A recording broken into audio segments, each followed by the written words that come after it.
ഇനി നമുക്കിതിൻ്റെ ഒന്ന് രണ്ട് ഡെഫിനിഷൻസ് എന്തൊക്കെയെന്ന് നോക്കാം. അതിൽ ആദ്യത്തെ ഡെഫിനിഷൻ വരുന്നത് Robert Anthony gives an simple definition for management accounting.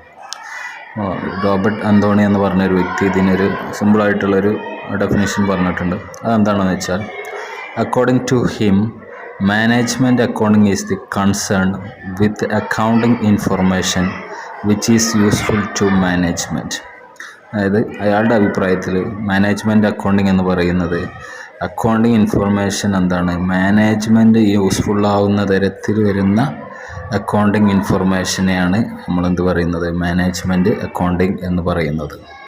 ഇനി ഇതിൽ രണ്ടാമത്തൊരു ഡെഫിനിഷൻ നോക്കുക. ഇതാണ് കുറച്ചും കൂടി ആക്സെപ്റ്റബിൾ ആയിട്ടുള്ള ഒരു ഡെഫിനിഷനായിട്ട് അറിയപ്പെടുന്നത്. ഈ ഒരു ഡെഫിനിഷൻ പറയപ്പെടുന്നത് ആംഗ്ലോ അമേരിക്കൻ കൗൺസിൽ ഓഫ് പ്രൊഡക്ടിവിറ്റിയുടെ ഒരു റിപ്പോർട്ട് പ്രകാരമാണ് ഈ ഒരു ഡെഫിനിഷൻ വന്നിട്ടുള്ളത്. അപ്പോൾ ആ ഡെഫിനിഷൻ എന്താണെന്ന് നോക്കാം.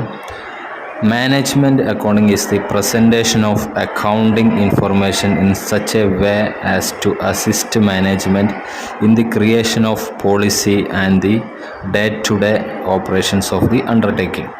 എന്ന് വെച്ചാൽ ഒരു സ്ഥാപനത്തിൻ്റെ അതിൻ്റെ ഓരോ ദിവസത്തെയും പ്രവർത്തനങ്ങളെയും അതേപോലെ അതിൻ്റെ നയങ്ങളെയൊക്കെ ക്രിയേറ്റ് ചെയ്യാൻ വേണ്ടിയിട്ട്, രൂപപ്പെടുത്താൻ വേണ്ടിയിട്ട് മാനേജ്മെൻറ്റിനെ അസിസ്റ്റ് ചെയ്യുന്ന രൂപത്തിൽ അക്കൗണ്ടിങ് ഇൻഫർമേഷനെ പ്രസൻറ്റ് ചെയ്യുന്ന ഒരു സംവിധാനത്തിനെയാണ് മാനേജ്മെൻറ്റ് അക്കൗണ്ടിങ് എന്ന് പറയുന്നത്.